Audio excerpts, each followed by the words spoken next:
Capítulo 5. Celibato pelo Reino dos Céus. O celibato pelo Reino dos Céus simboliza o homem ressuscitado, em quem o absoluto e eterno sentido esponsal do corpo glorificado será revelado na união com o próprio Deus. São João Paulo II.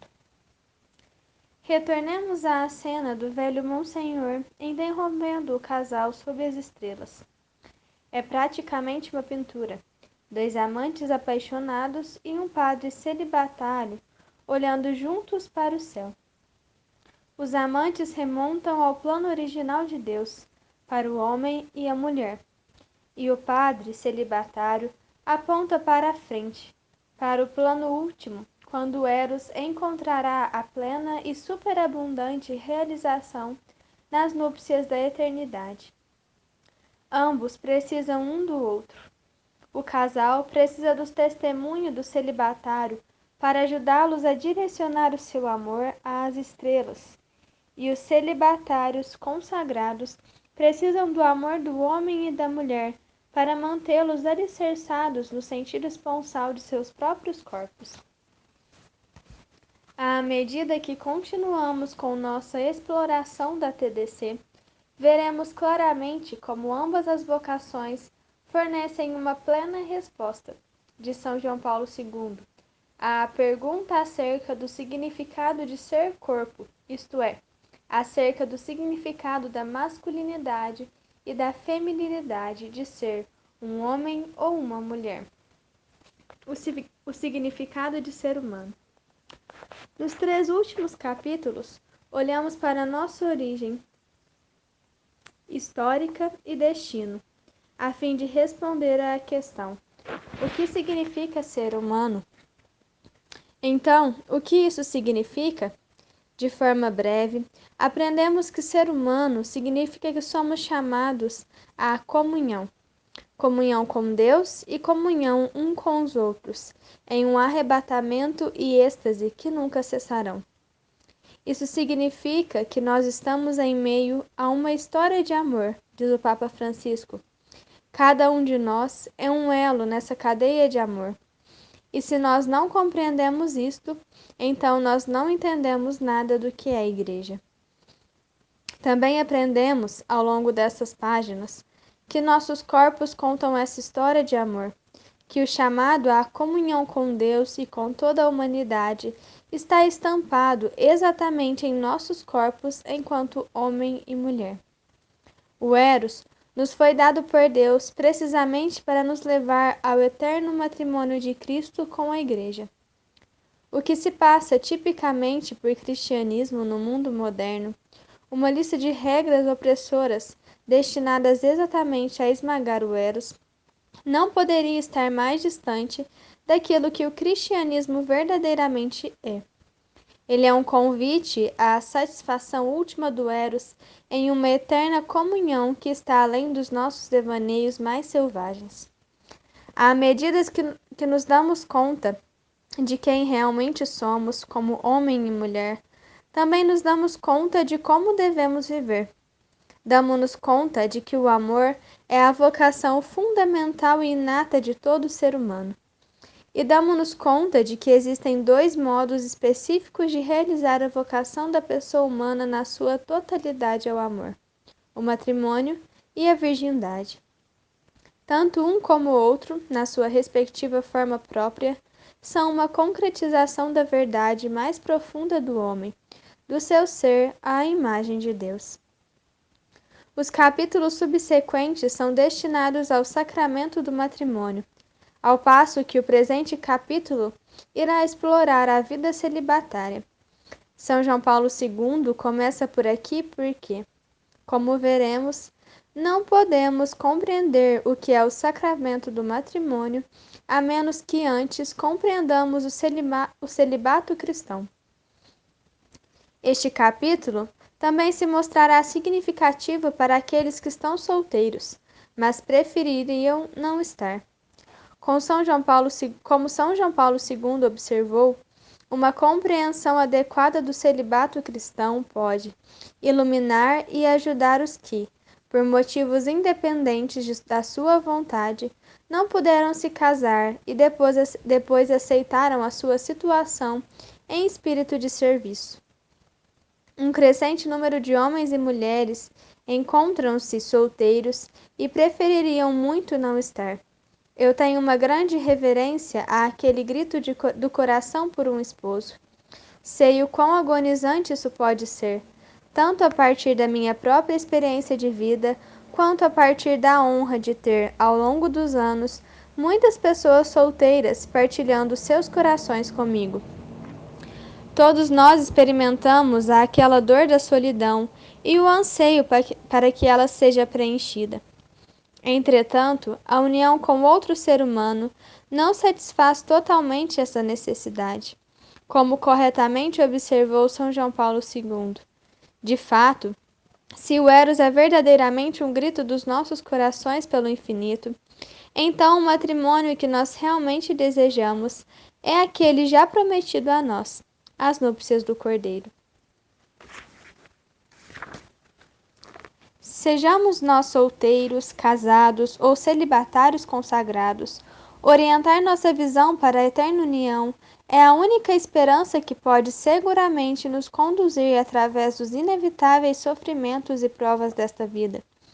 Essa visão tornar-te-á radiante, teu coração palpitará e se dilatará.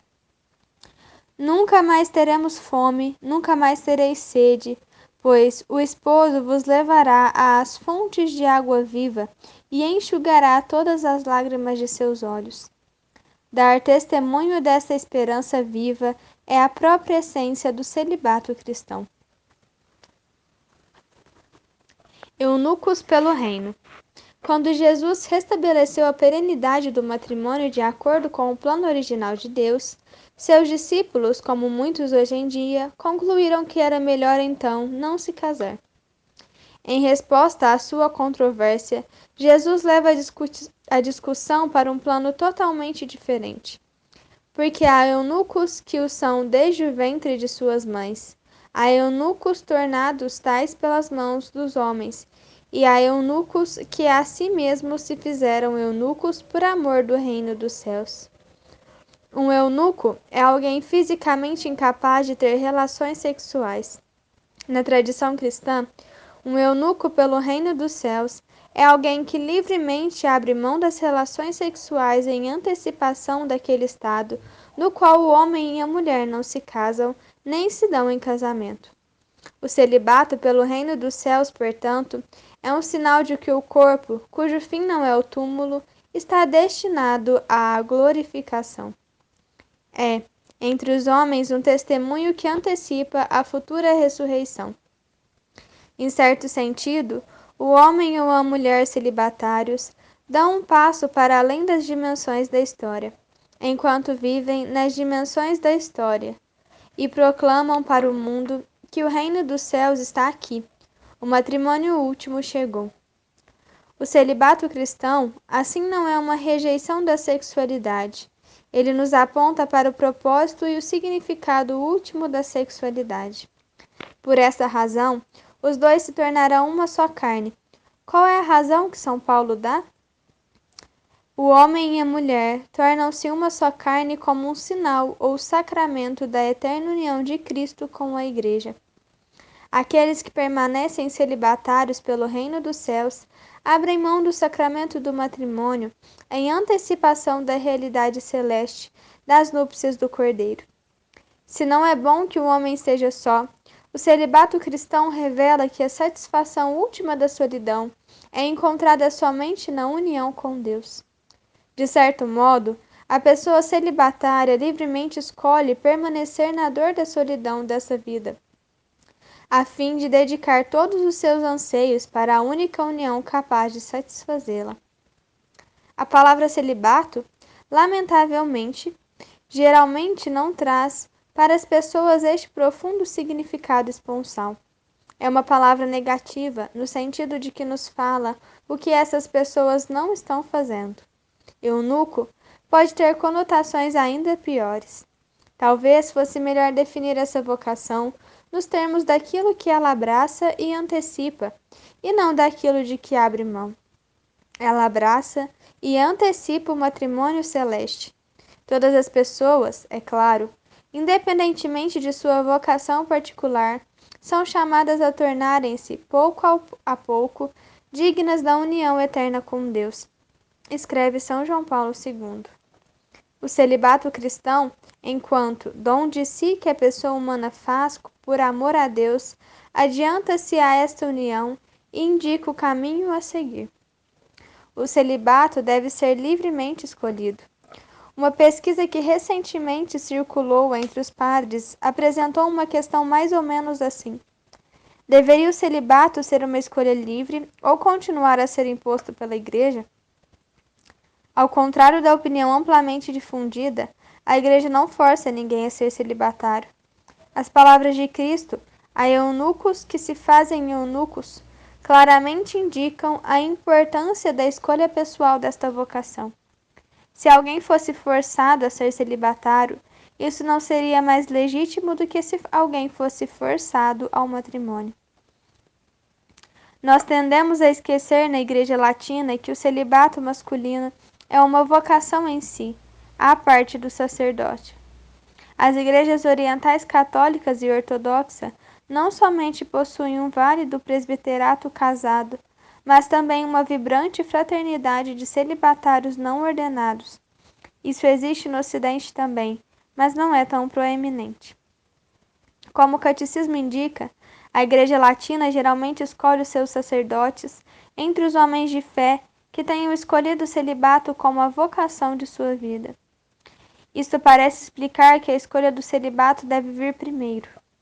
Se um homem católico discerniu a vocação celibatária, então, dentro de sua vida celibatária, ele pode também discernir o seu chamado ao sacerdócio. Aqueles sacerdotes que acreditam que o celibato foi imposto sobre eles parecem não compreender essas importantes distinções. Como resultado, muitos hoje em dia estão levando um clamor pelo fim do celibato sacerdotal. Alguns até mesmo acusam o próprio celibato pelos problemas e abusos de alguns membros do clero, como eu escrevi em meu livro Good News About Sex and Marriage. O celibato não causa desordem sexual. O pecado, sim. Simplesmente casar-se não cura a desordem sexual. Cristo, sim. Se um sacerdote ou qualquer outro homem entrasse em um matrimônio com arraigadas desordens sexuais, ele estaria condenando a sua esposa a uma vida de objetificação sexual. O único caminho para o fim do escândalo do pecado sexual, seja ele cometido por sacerdotes ou por outros, é que as pessoas experimentem a redenção de sua sexualidade em Cristo. O autêntico celibato cristão testemunha dramaticamente essa relação. É verdade que, como uma disciplina e não uma doutrina da Igreja Latina, a prática de reservar a ordenação sacerdotal àqueles homens que escolheram a vida celibatária poderia mudar. Mas, quando nos damos conta de como o celibato remete ao significado último do sexo, reconhecemos que nosso mundo precisa do testemunho do celibato cristão agora mais do que nunca. O celibato flui da redenção da sexualidade. Para um mundo escravizado pela luxúria, o celibato pela vida inteira parece absurdo.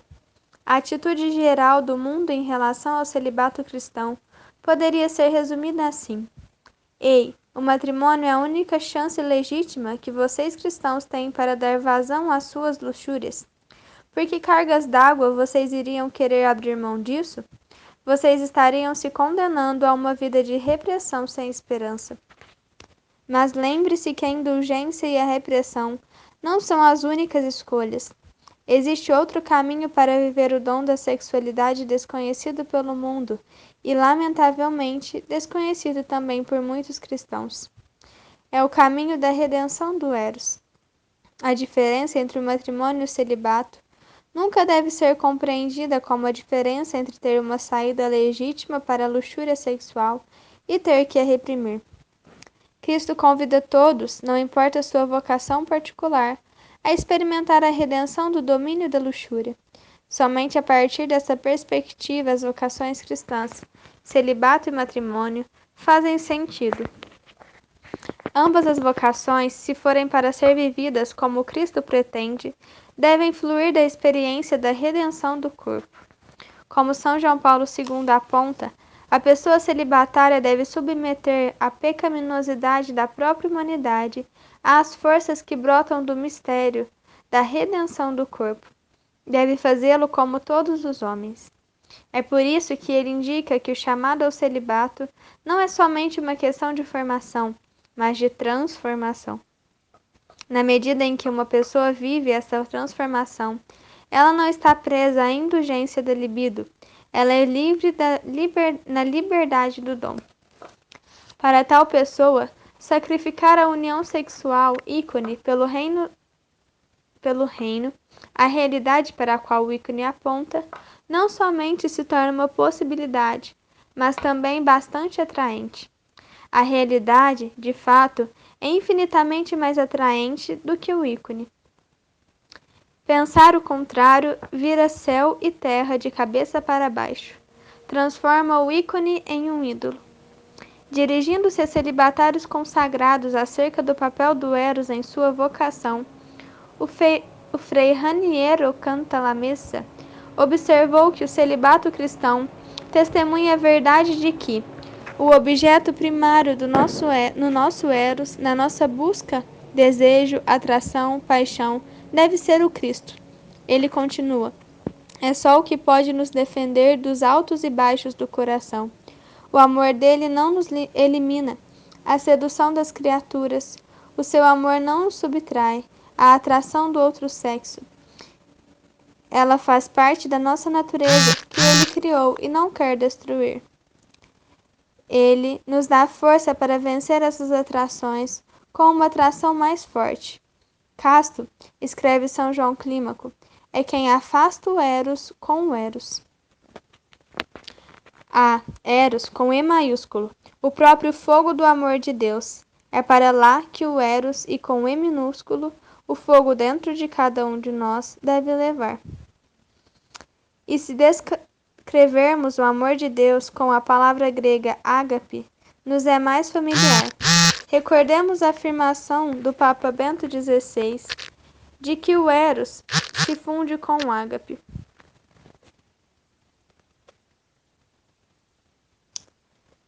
Recordemos a afirmação do Papa Bento XVI de que o amor de Deus pode ser qualificado, sem dúvida, como Eros. Em Cristo, o Eros é enobrecido ao máximo, tão purificado que se funde com o ágape. Na verdade, a união do Eros com o ágape é o fogo que Cristo veio atear sobre a terra.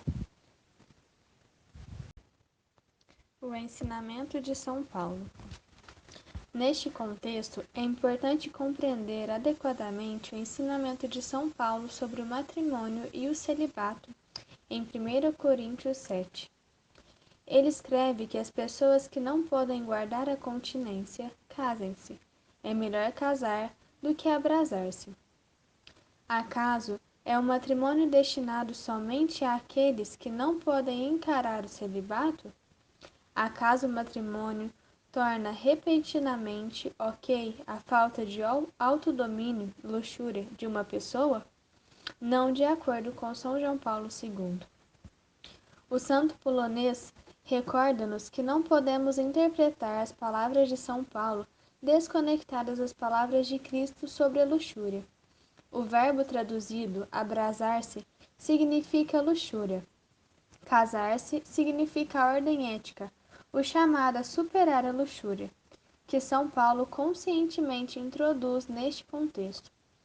Então, de acordo com São João Paulo II, parece que São Paulo está dizendo algo mais ou menos assim: é melhor superar a luxúria antes através da graça do matrimônio do que permanecer devorado por suas chamas.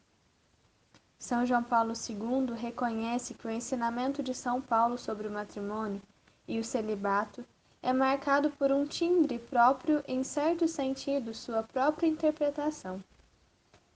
Ele pergunta até mesmo se a afirmação de São Paulo indica uma aversão pessoal ao matrimônio, quando tirados de contexto, versículos como "seria bom ao homem não tocar mulher alguma", "quereria que todos fossem celibatários como eu" e "não procures mulher", podem levar alguém a pensar.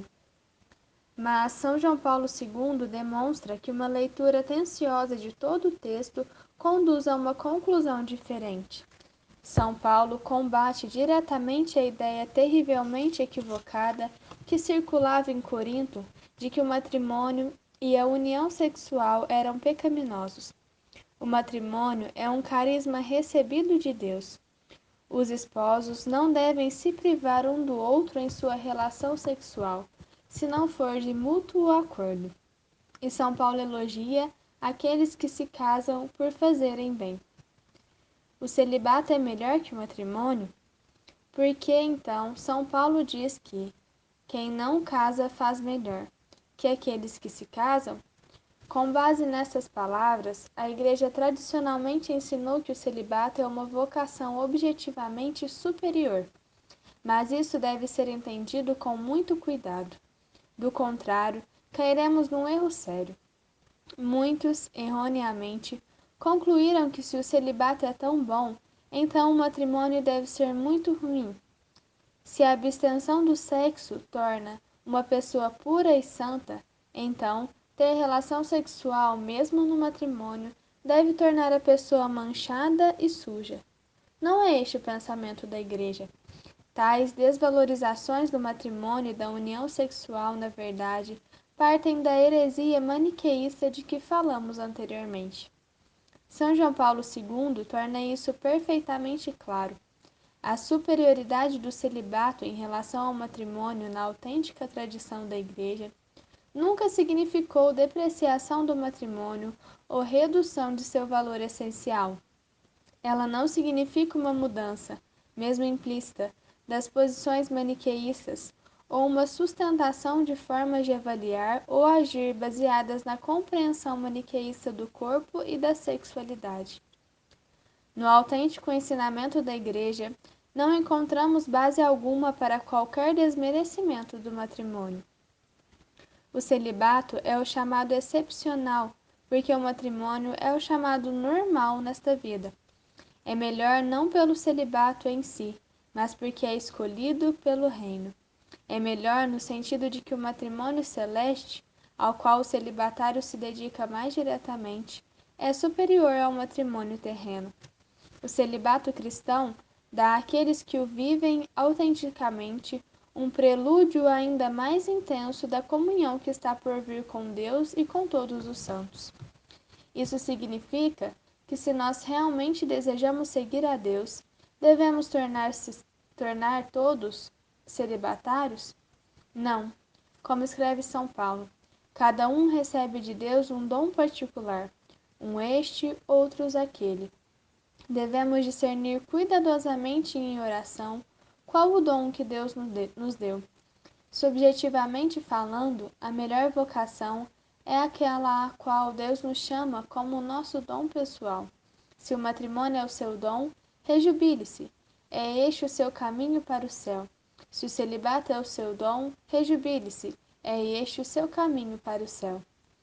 Matrimônio e celibato complementam um ao outro.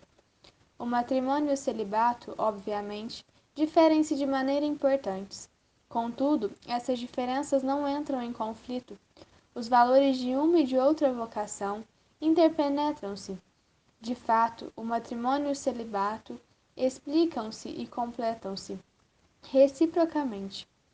O matrimônio revela a natureza esponsal da vocação celibatária, assim como a vocação celibatária revela o grande valor da união conjugal. Deixe-me explicar. Como o amor conjugal ilumina a natureza da vocação celibatária, São João Paulo II escreve que a fidelidade e a total autodoação vivida pelos esposos fornecem um modelo para a fidelidade e a autodoação requeridas para aqueles que escolhem a vocação celibatária. Ambas as vocações, a seu próprio modo, expressam o amor conjugal ou esponsal, que envolve o dom total de si. Além disso, o fruto dos filhos na vida conjugal ajuda o homem e a mulher celibatários a compreenderem que eles também são chamados a uma fecundidade do espírito. Deste modo, vemos como a realidade natural do matrimônio aponta para a realidade sobrenatural do celibato pelo reino. De fato, o pleno conhecimento e apreciação do plano de Deus para o matrimônio e a família são indispensáveis para a pessoa celibatária. Como expressa São João Paulo II, a fim da pessoa celibatária, estar completamente consciente do que escolhe. Ela deve ser também plenamente consciente daquilo a que renuncia. O celibato, por sua vez, tem particular importância e particular eloquência para aqueles que vivem a vida conjugal. Como uma antecipação direta do matrimônio que está por vir, o celibato mostra aos casais porque a sua união é um sacramento ao mostrar-lhes para onde o seu matrimônio aponta. Desta forma, expressou o Papa Francisco, o celibato cristão é um convite para os esposos viverem o seu amor conjugal na perspectiva do amor definitivo a Cristo, como um caminho comum rumo à plenitude do reino. Ainda ao absterem-se da união sexual, os celibatários demonstram o grande valor da união sexual. Como? Um sacrifício somente tem valor na medida em que a coisa sacrificada tem valor. Por exemplo, se eu deixasse de comer picles durante a quaresma, isso não teria valor algum para mim, porque eu não gosto de picles. Porém, se eu deixasse de tomar cerveja na quaresma, isso seria um sacrifício real, porque gosto muito de uma boa cerveja. A Igreja valoriza tanto o celibato precisamente porque ela valoriza e muito o que ele sacrifica, a união sexual e tudo o que está ligado a ela. Mais uma vez, a autonegação envolvida em tal sacrifício não deve ser concebida como uma repressão da sexualidade.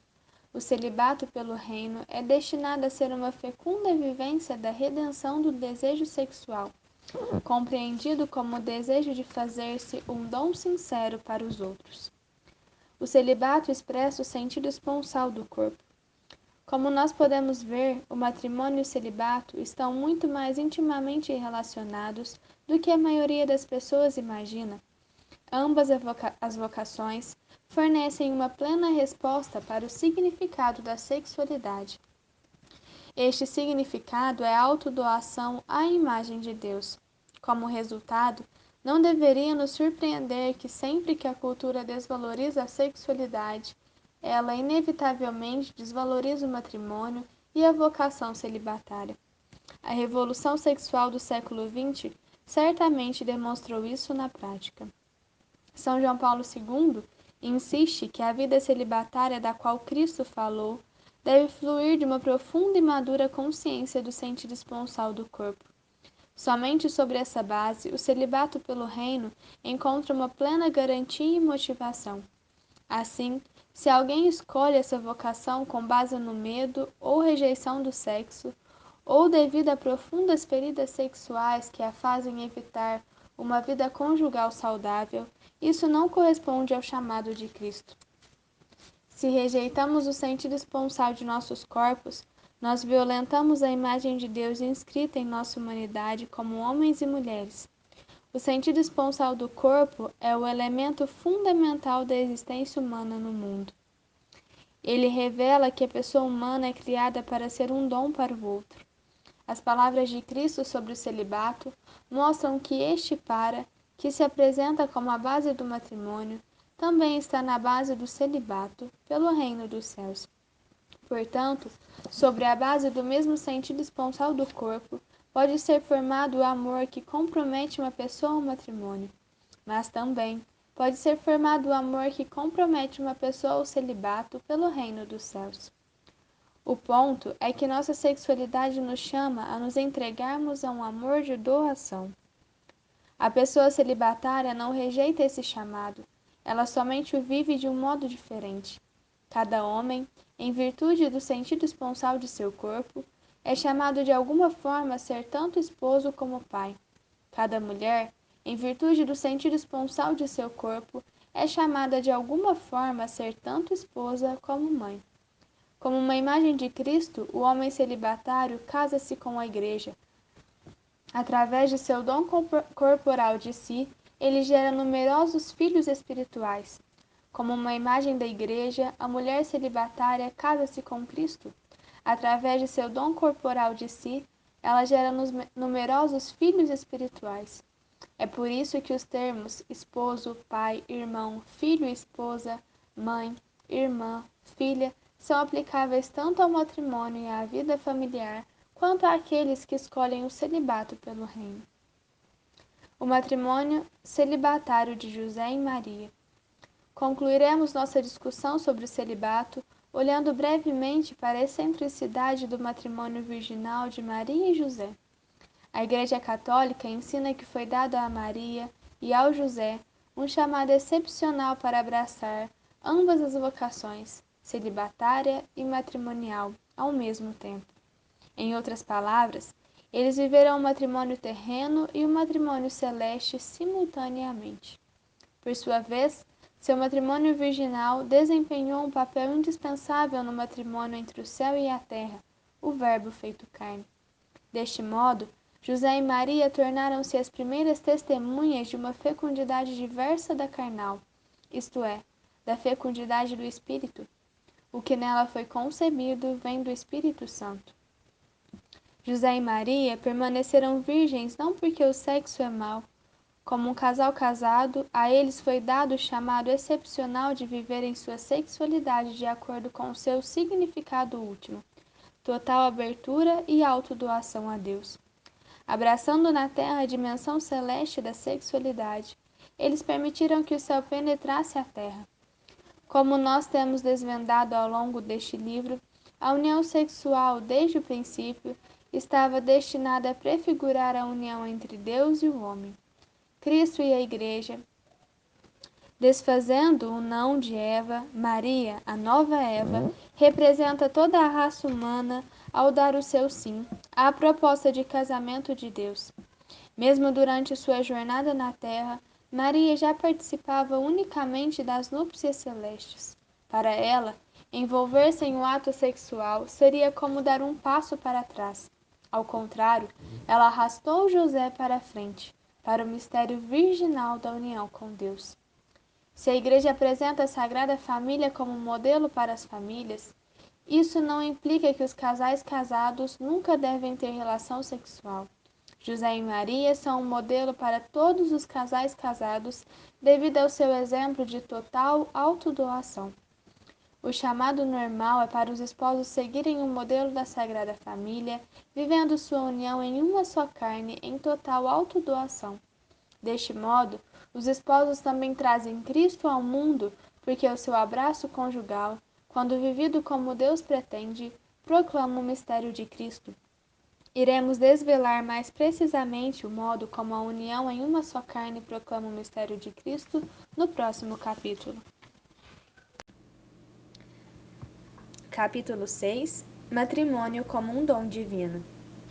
Um homem deixa os seus pais, que deram a ele a vida, e se une à sua esposa, e uma só carne, pai, mãe e filho, resulta da mistura de dois. Nossa relação com Cristo é similar. Nós nos tornamos uma só carne com Ele através da comunhão. E este era o plano desde o princípio. São João Crisóstomo. Eu me lembro do quanto estava ansioso no outono de 2004, em voltar para casa após uma viagem de negócios a Nova York, para contar a Wendy o que acabara de acontecer. A maior editora do mundo acabara de me fazer a oferta de um livro muito atraente. Eles queriam que eu escrevesse um livro para maridos.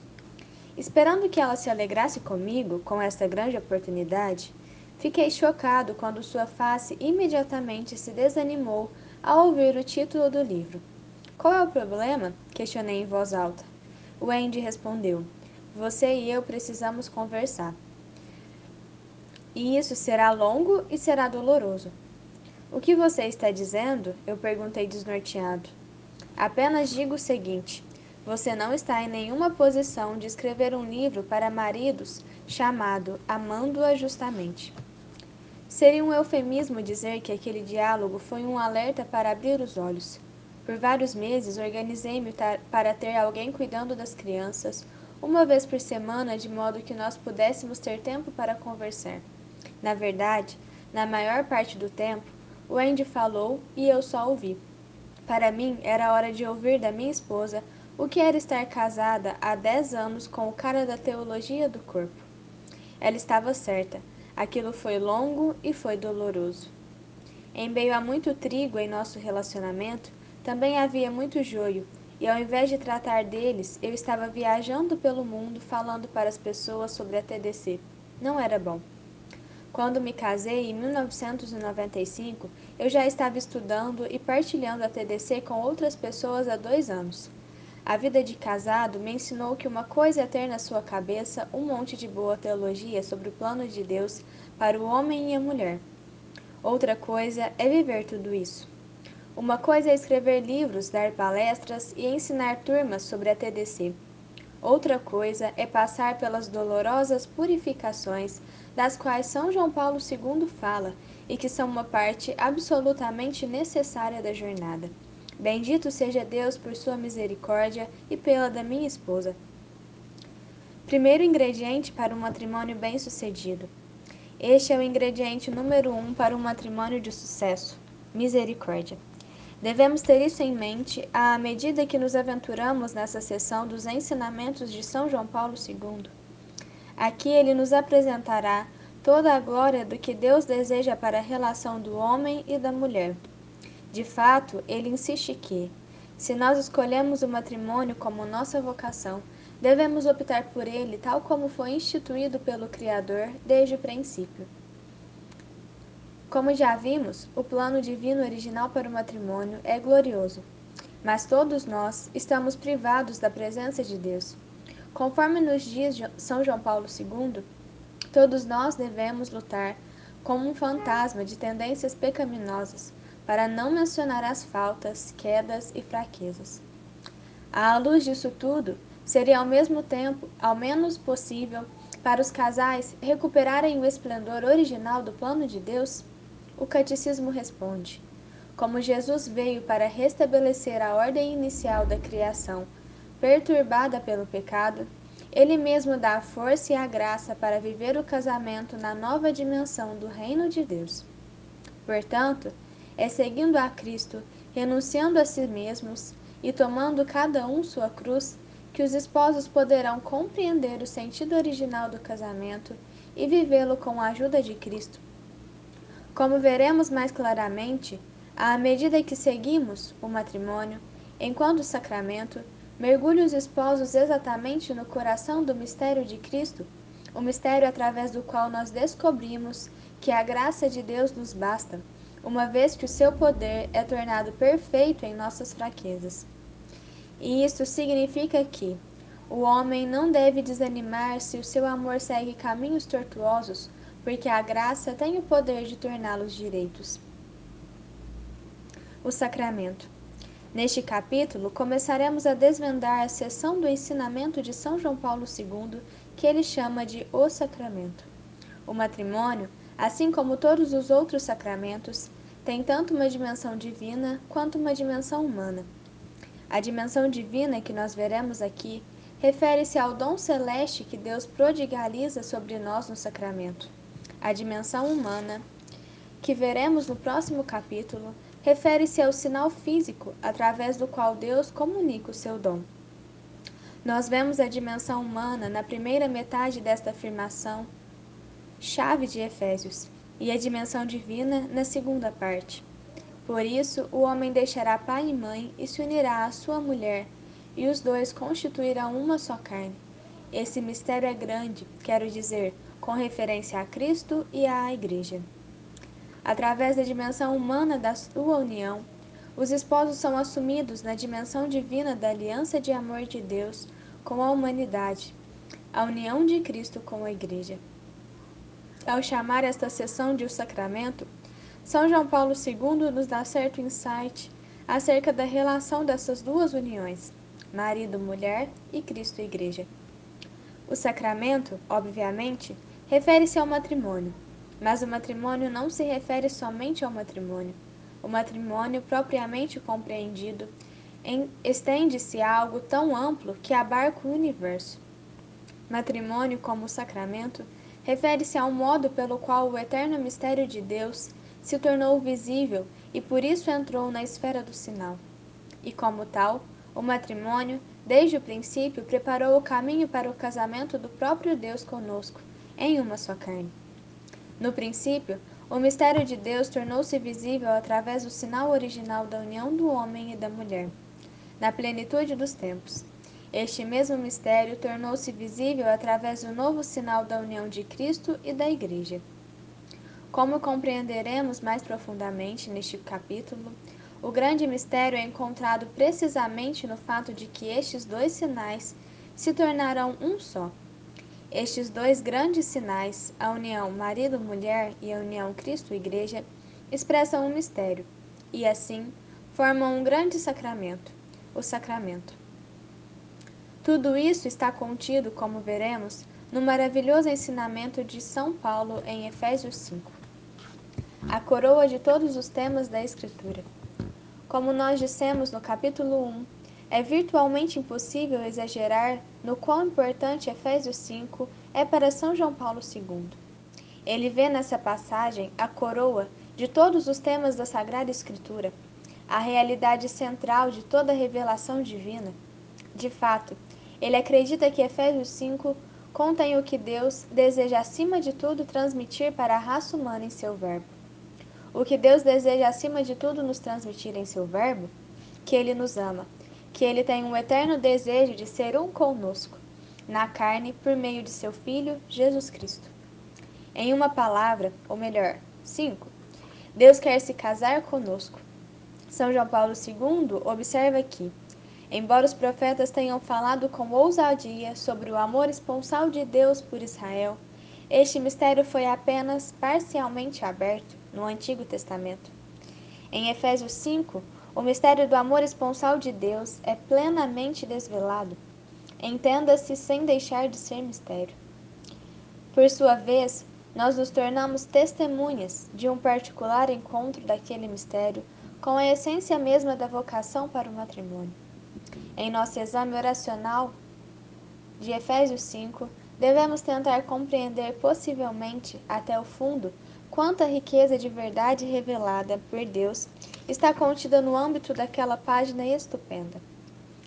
Este texto-chave clássico, como São João Paulo II descreve, não somente nos imerge na glória e na grandeza do plano de Deus, ao nos criar homem e mulher e nos chamar a ser uma só carne.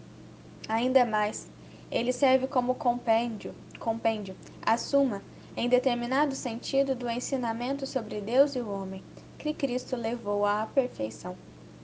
Aqui está a passagem completa. As mulheres sejam submissas a seus maridos como ao Senhor, pois o marido é o chefe da mulher, como Cristo é o chefe da igreja, seu corpo, da qual ele é o Salvador. Ora, assim como a igreja é submissa a Cristo, assim também a sejam em tudo as mulheres a seus maridos.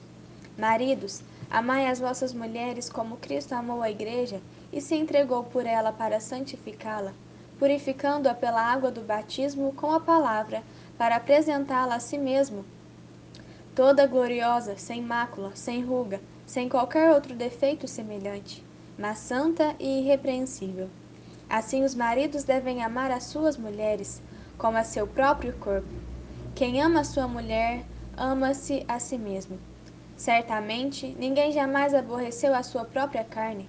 Ao contrário, cada qual a alimenta e a trata, como Cristo faz à sua igreja, porque somos membros de seu corpo. Por isso, o homem deixará pai e mãe e se unirá à sua mulher, e os dois constituirão uma só carne. Este mistério é grande, quero dizer, com referência a Cristo e à igreja. A linha controversa. Se quisermos explorar as riquezas do ensinamento de São Paulo sobre o grande mistério do matrimônio, faremos bem em encarar o fato de que Efésios 5 contém uma das linhas mais controversas de toda a Sagrada Escritura. Esposa, submetei-vos aos vossos maridos. Em círculos católicos hoje em dia, as abordagens dessa passagem geralmente inclinam-se para uma das duas direções. Muitos dispensam o ensinamento de São Paulo imediatamente, sem ponderações, como nada mais que um produto do chauvinismo de seu tempo, reclamando que isso não tem nada a dizer para nós no contexto moderno. Outros apelam para o ensinamento de São Paulo sobre a submissão para justificar um tipo de liderança no matrimônio terrivelmente distorcido, que equivale a pouco mais que uma forma velada de dominação masculina.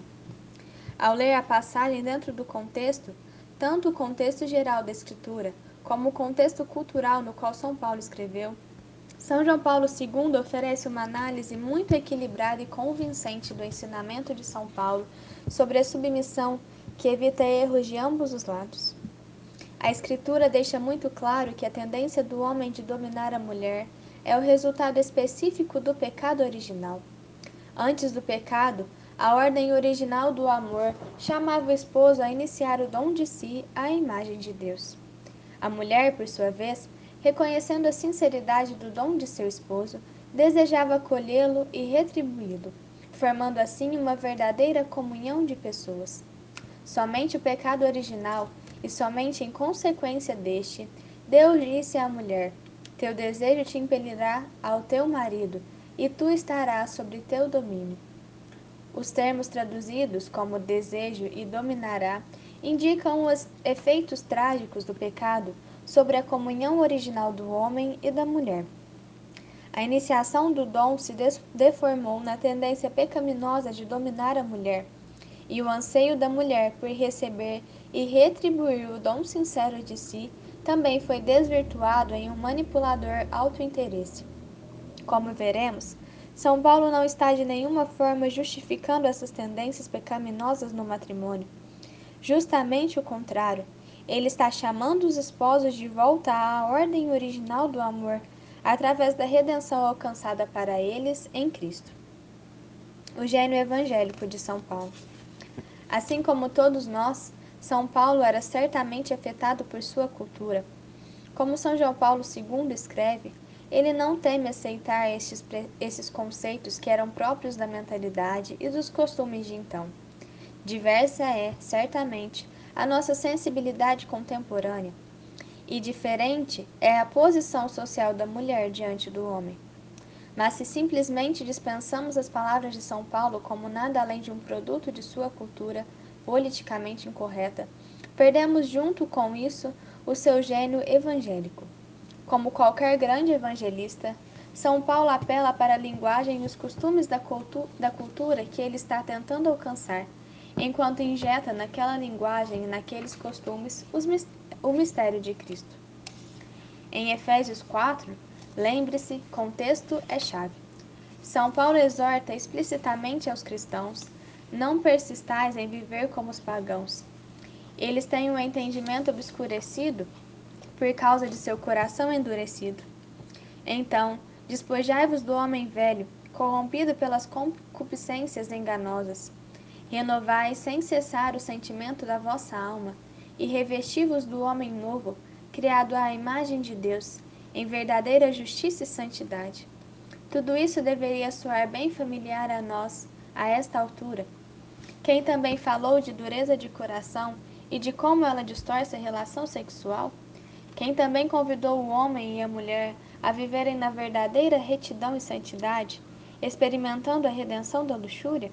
Como Cristo, São Paulo está convidando os homens e as mulheres a viverem de acordo com a imagem divina, a qual Deus originalmente os fez, e aponta a Cristo como Salvador que possibilita realizar isso.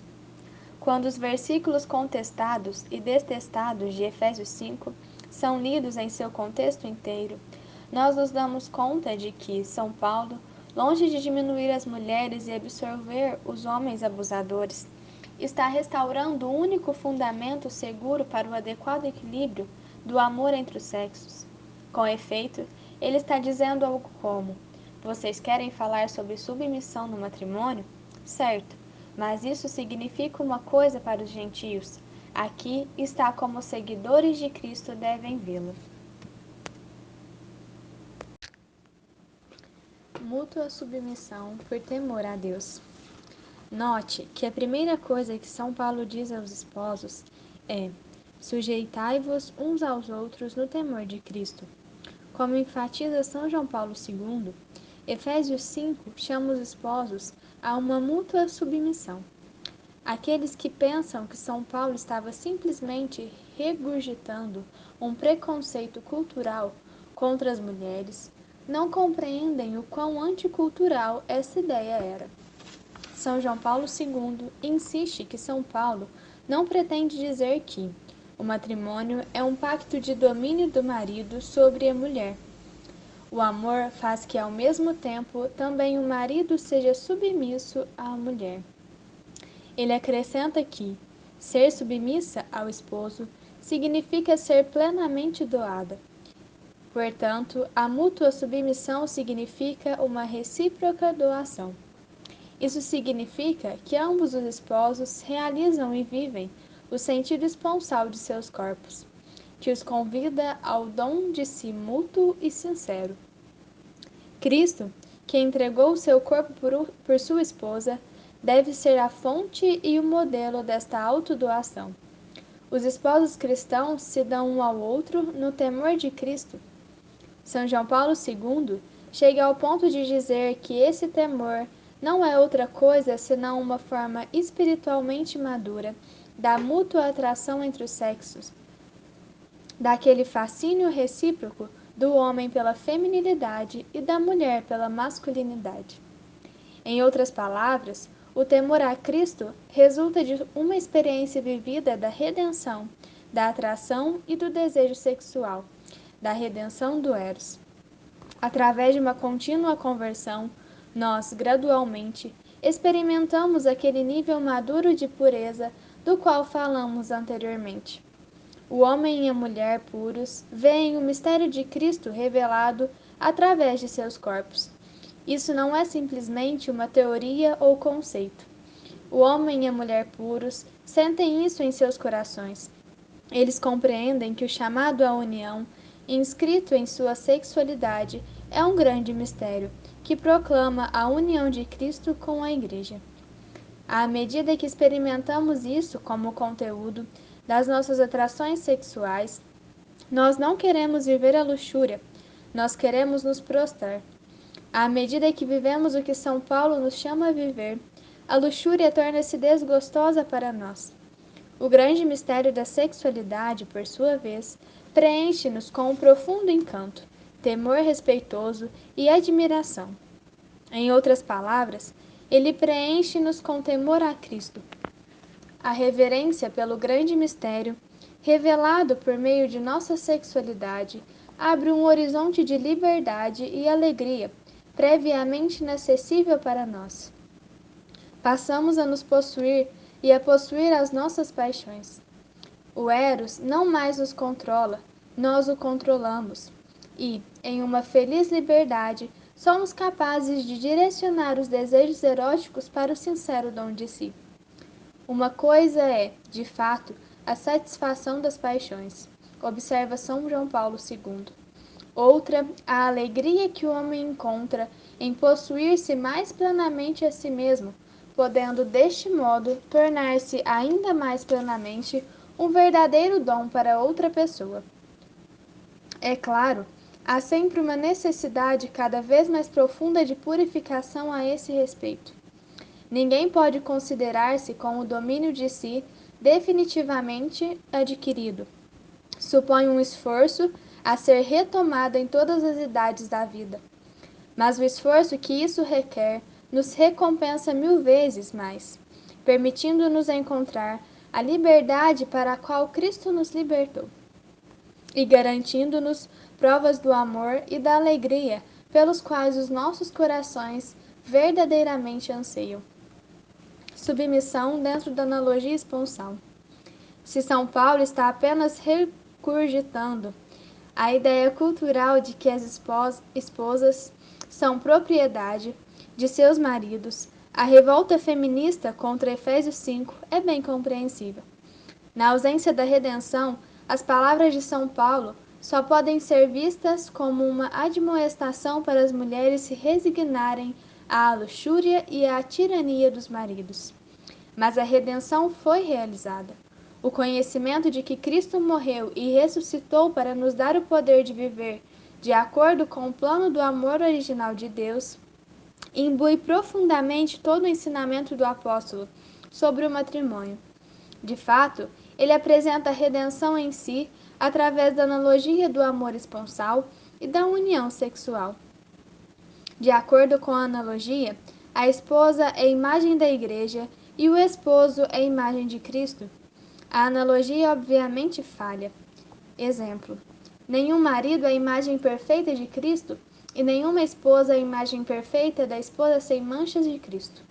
Porém, diz muito não somente do amor esponsal de Cristo por nós, mas também sobre a essência mesma e o significado mesmo do matrimônio.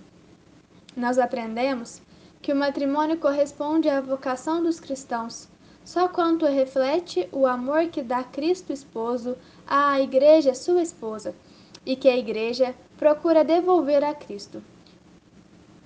Distante deste modelo, o matrimônio pode deteriorar-se muito rapidamente em uma forma de opressão, especialmente para as mulheres. De novo, São Paulo usa a linguagem de seu tempo, mas injeta nela um significado completamente novo, redentor. Quando compreendemos a natureza da analogia que ele está usando, faz sentido dizer: as mulheres sejam submissas aos maridos como ao Senhor. Uma forma que eu uso para explicar a submissão neste contexto é: esposas, colocai-vos sob a missão de seus maridos. Qual é a missão do marido? Maridos, amai as vossas esposas como Cristo amou a igreja. Como Cristo amou a igreja, ele se entregou por ela, até a morte. Cristo disse que não veio para ser servido, mas para servir, para dar a sua vida por sua esposa. Ser cabeça é um chamado ao serviço. Talvez nossa rapidez para acusar São Paulo de justificar a dominação masculina revele mais sobre nossos problemas de hoje do que daquele tempo. Com base no que já desenvolvemos quando São Paulo escreve: esposas, submetei-vos aos vossos maridos, ele está dizendo: esposas, permiti que vossos maridos vos sirvam até a morte. Uau! Nossa típica interpretação das palavras de São Paulo está virada de cabeça para baixo. Não que a esposa seja a senhora e o marido um escravo. Poder, controle, dominação, estes são todos paradigmas errados. O matrimônio cristão convida marido e mulher ao mútuo serviço. Ainda, de acordo com a natureza da diferença sexual, cada um vive este serviço de modos diferentes, complementares. Se Efésios diz que o marido é a cabeça da esposa como Cristo é a cabeça da igreja, isso significa que o marido deve ser o primeiro a servir. Existe uma ordem sagrada no amor.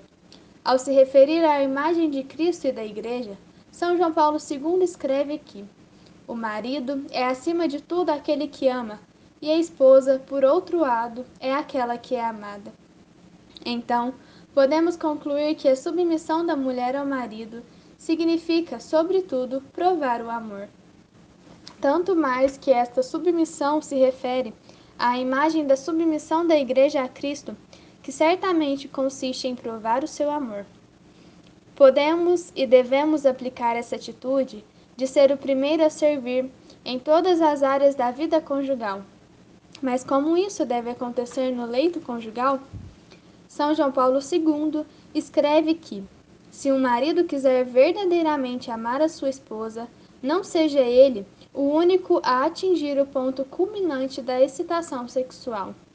O homem deve ter em conta essas diferenças de reação masculinas e femininas, para chegarem os cônjuges, no mesmo momento, ao ponto culminante da excitação sexual. O marido deve fazer isso, não por razões hedonistas, mas altruístas. Neste caso, se tem em conta que a curva de excitação sexual do homem é mais curta e sobe bruscamente, é-se levado a afirmar que um ato de ternura da sua parte nas relações conjugais adquire a importância de um ato de virtude. Por favor, leia essa passagem para qualquer um que pensa que a igreja é contra o sexo.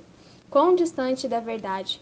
Como uma noiva assustada, certa vez me disse quando eu li este trecho no seu curso de preparação para o matrimônio. O Papa arrasa. O clímax mútuo não é sempre possível por uma série de razões compreensíveis, mas todos nós sabemos da imagem estereotipada do marido egoísta que tem o seu prazer e então se vira e pega no sono. De tal homem não se pode dizer que ama a sua esposa, como Cristo ama a igreja. Cristo quer que sua esposa receba e permaneça na plenitude de seu amor, para que participe da sua alegria e a alegria dela seja plena.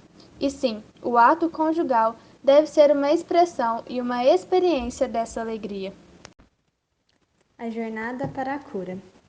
A história atesta que poucos homens permitiram que as palavras de São Paulo os desafiassem em suas inclinações egoístas para a luxúria e a dominação. Ao contrário, frequentemente usamos essas palavras para justificar nossas atitudes e comportamentos pecaminosos. É claro, esta é uma via de mão dupla. A história também demonstra que as mulheres sabem como usar e manipular os homens exatamente da mesma maneira que os homens sabem como usar e manipular as mulheres. Dito isto, as mulheres têm sofrido de forma particular, ao longo da história, nas mãos da luxúria e da dominação masculina. E, como mencionado anteriormente, os homens parecem ter uma responsabilidade especial para restaurar o equilíbrio próprio do amor entre os sexos. Como começar a longa jornada em direção à cura? Cristo nos convida primeiramente e principalmente ao arrependimento. A esta luz, eu gostaria de pedir a todas as mulheres que leem este livro que me permitam, como um representante do lado masculino da raça humana, pedir perdão humildemente pela forma com que a luxúria e a dominação dos homens feriu vocês. As feridas na alma de uma mulher vão muito fundo, e eu lamento muito, muito. Pelas vezes que nós tratamos vocês em pensamentos ou ações como um objeto para nosso próprio prazer e gozo, por favor, perdoem-nos.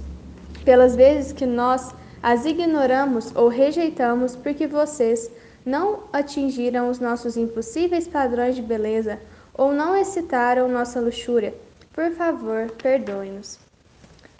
Pela forma que nós vimos as suas diferenças como uma ameaça ao nosso frágil senso de segurança, em vez de um complemento e um dom. Por favor, perdoem-nos. Pelas formas que nós usamos nossa força para manipular e controlar, em vez de honrá-las e servi-las. Por favor, perdoem-nos. Pelo orgulho e pelo senso de superioridade que nos levou a ignorar os seus conselhos e diminuir seus pontos de vista. Por favor, perdoem-nos. Por todas as maneiras com que fracassamos em amá-las como Cristo ama a igreja. Por favor, perdoem-nos. Não sabíamos o que estávamos fazendo. Jesus, por favor, conduza-nos à plenitude da cura. Restauração da santidade. Lembre-se que todo casal casado ficou sem vinho. Os esposos que se comprometem à visão de São Paulo sobre o matrimônio, adequadamente compreendida, descobrem que, por meio de todas as provas e dificuldades da vida conjugal, a graça de Deus restaura o vinho em superabundância, unindo todas as suas tristezas e sofrimentos aos de Cristo em sua crucifixão. Os esposos também passam a experimentar a alegria da ressurreição de Cristo. Deste modo, os esposos experimentam seu amor um pelo outro como algo belamente curador e redentor. Existe somente um Criador. Entretanto, como aprendemos nas primeiras páginas de Gênesis, Deus compartilha o seu poder criativo com os esposos, permitindo que eles tragam nova vida humana para o mundo. De modo similar, existe apenas um Redentor. Entretanto, como aprendemos em Efésios 5, Deus compartilha o seu poder redentor com os casais, permitindo que eles tragam nova vida em Cristo um para o outro. Como diz São João Paulo II, Quando os esposos se amam um ao outro com o amor de Cristo, o amor conjugal torna-se um amor redentor, salvador, o amor com que o homem, desde a eternidade, foi amado por Deus em Cristo. Aqui vemos muito claramente a dimensão divina do sacramento, o dom divino e a graça comunicada através do matrimônio. Mesmo aqui na terra, a graça do amor esponsal de Cristo começa a restaurar em nós algo da santidade experimentada pelo primeiro casal casado. Cristo amou a Igreja e se entregou por ela, para apresentá-la santa. Mas, como sabemos, a santidade não é algo automático. Em todas as nossas provas e lutas, devemos continuamente abrir-nos como uma esposa para receber o dom do amor de Cristo, permitindo que Ele nos informe e nos transforme. Como São João Paulo II escreve, a santidade é medida segundo o grande mistério, em que a esposa responde com o dom de amor ao dom do esposo. Aqui, a esposa refere-se a todos nós, homens e mulheres, em relação a Cristo, o esposo. A santidade, portanto, não diz respeito primeiramente a fazer algo, mas a deixar que se faça em nós. Devemos permitir que Cristo mortifique todos os nossos modos desordenados de nos relacionarmos. Devemos deixar que Ele nos santifique, que nos torne santos, pelo banho de água e com a palavra. Os estudiosos das Escrituras veem nisto uma referência ao batismo. Era costume, nos tempos de São Paulo, que a esposa precedesse o seu casamento com um banho em preparação para o seu esposo. O Catecismo descreve o batismo como o banho das núpcias que precede o banquete de núpcias, a Eucaristia. São Paulo também alude ao dom nupcial da Eucaristia ao falar da nutrição que Cristo oferece à sua esposa. Mas o matrimônio não somente lança uma luz sobre o batismo e a Eucaristia. São João Paulo II observa que o matrimônio serve como modelo ou protótipo, de algum modo, para todos os sacramentos da nova aliança. Todos os sacramentos têm um caráter esponsal, uma vez que o seu propósito é unir a esposa, a Igreja, ao seu esposo, Cristo, e permitir que a esposa conceba a vida eterna. Através dessa admirável analogia, a união dos esposos torna-se talvez a maneira mais clara de se compreender o próprio cristianismo. Toda a vida cristã traz a marca do amor esponsal de Cristo e da Igreja. Escolhidos em Cristo desde o princípio. Assim como Deus inseriu organicamente a união de Adão e Eva no mistério da criação, Ele insere organicamente a união do novo Adão e da nova Eva, Cristo e a Igreja, no mistério da redenção. A união esponsal, de fato, torna-se o fundamento sobre o qual Deus constrói todo o mistério da nossa redenção em Cristo. O sacramento da redenção reveste em certo sentido a figura e a forma do sacramento primordial, do matrimônio. Ao matrimônio do primeiro marido e da primeira mulher correspondem as núpcias, ou melhor, a analogia das núpcias de Cristo com a Igreja. Aqui, no caráter esponsal de ambas, criação e redenção, reconhecemos uma continuidade essencial no que diz respeito ao plano de Deus para a humanidade. Temos a tendência de pensar na vinda de Cristo como um plano B, que foi necessário quando o pecado do homem e da mulher supostamente frustraram o plano A. Nossa necessidade de redenção do pecado certamente flui da realidade de nossa queda. Todavia, o plano de Deus para que nós participemos em seu eterno intercâmbio de amor permanece o mesmo ontem, hoje e sempre. O pecado, podemos dizer, causou um desvio na realização daquele plano, mas não o impediu. O plano de Deus para o homem permanece apesar do pecado. Os desígnios do Senhor permanecem eternamente. Esse plano, agora e para sempre, é que todas as coisas alcancem a sua unidade em Cristo. São João Paulo II não se cansa de enfatizar que Cristo, o Cristo encarnado, sempre foi o centro do plano de Deus para o homem e para o universo.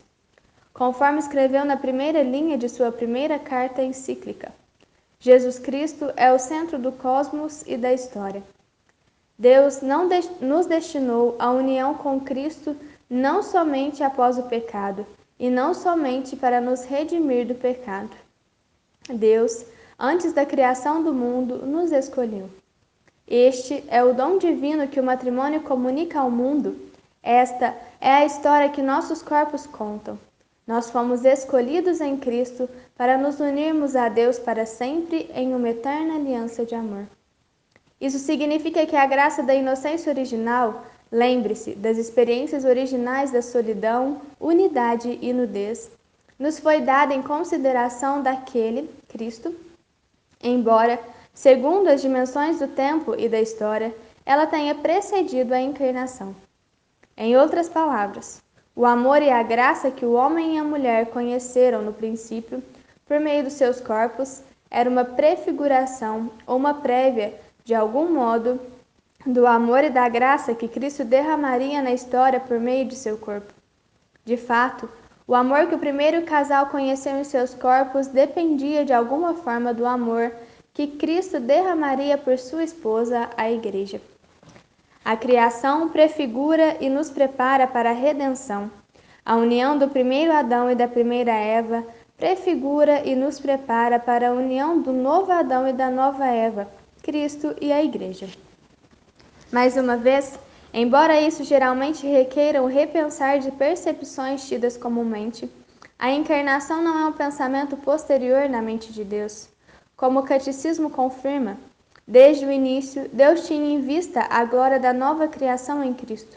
Nós podemos concluir isto porque São Paulo liga a união em uma só carne, de Gênesis, à união de Cristo com a Igreja. Por isso, o homem deixará pai e mãe e se unirá à sua mulher, e os dois constituirão uma só carne. Este mistério é grande, quero dizer, com referência a Cristo e à Igreja. Quando se unem em uma só carne, representam o esponsal do Filho de Deus com a natureza humana. E isso significa que, desde o princípio, antes do pecado, a união conjugal prefigurou a encarnação, a união de Cristo em uma só carne com a humanidade. Este é um grande mistério. A ligação que São Paulo faz entre a união em uma só carne e a união de Cristo com a Igreja é o ponto mais importante de todo o texto, em certo sentido, o elemento central. Quer a união de Cristo com a Igreja, quer a união esponsal do homem e da mulher no matrimônio, são deste modo iluminadas por uma particular luz sobrenatural. Guiado por esta luz sobrenatural, São Paulo demonstra uma precisa compreensão da sacramentalidade do corpo. Recorde o sentido mais amplo deste termo. O corpo é um sacramento no sentido que ele torna visível o invisível. Ao examinar Efésios 5, São João Paulo II relembra sua tese. O corpo, de fato, e só ele, é capaz de tornar visível o que é invisível, o espiritual e o divino. Foi criado para trazer para a realidade visível do mundo o mistério escondido desde a eternidade em Deus e ser sinal dele. Recorde o que nós queremos dizer com o mistério escondido em Deus desde a eternidade. 1. Deus é uma comunhão de amor. E 2. Nós somos destinados a participar desse intercâmbio por meio de nossa união com Cristo. Nosso amado santo polonês escreve que o sacramento consiste em manifestar aquele mistério num sinal que serve não somente para proclamar o mistério, mas também para realizá-lo no homem. Os sinais sacramentais verdadeiramente realizam aquilo que significam. O autor de Efésios fala de 2 sinais, um na ordem da criação e outro na ordem da redenção, que verdadeiramente comunicam o mistério do amor de Deus. Na criação, São João Paulo II diz que o mistério do amor de Deus torna-se uma realidade visível através da união do primeiro homem e da primeira mulher.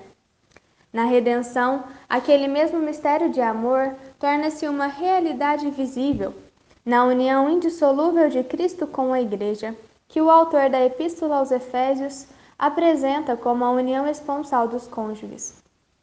Com relação a estes sinais, estas duas uniões estamos falando em referência a toda a obra da criação e da redenção. Esta é a estupenda capacidade dos sinais sacramentais, Eles misteriosamente contêm a realidade última e nos colocam em contato com ela. Eles abraçam o universo, como diz São João Paulo II. O significado da vida humana. São João Paulo II destaca que o particular mérito de São Paulo está em ter aproximado estes dois sinais, a união em uma só carne e a união de Cristo e a Igreja, fazendo deles o único grande sinal, isto é, um grande sacramento. Por meio deste grande sacramento, o grande mistério da vida humana é revelado.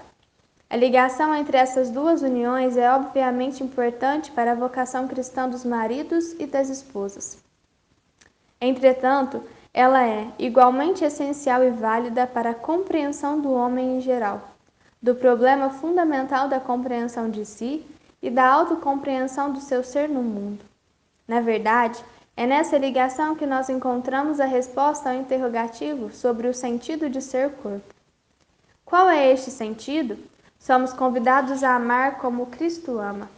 É este o novo mandamento que Cristo nos dá: amai-vos uns aos outros como eu vos amo. Como Cristo nos amou, isto é o meu corpo entregue por vós. Aqui, na Eucaristia, Cristo não somente nos mostra o significado do amor. Seu corpo recebido também nos dá a capacidade de amar os outros da mesma forma e de reconhecer que é esta a história que nossos corpos contam. Lembra-se das lágrimas do meu sogro quando ele recebeu a Eucaristia pela primeira vez após ter consumado seu matrimônio? Ele se deu conta, naquele dia, de que o significado da vida, o sentido do universo, está inscrito não somente em nossas almas, mas em nossos corpos, no grande mistério da diferença sexual e do nosso chamado a nos tornarmos uma só carne. Como veremos ainda mais claramente no próximo capítulo, a união esponsal é o grande sinal que Deus deu ao mundo para revelar o grande mistério de sua própria vida e amor. E é isto que aquela paixão do jovem casal tem a ver com as estrelas.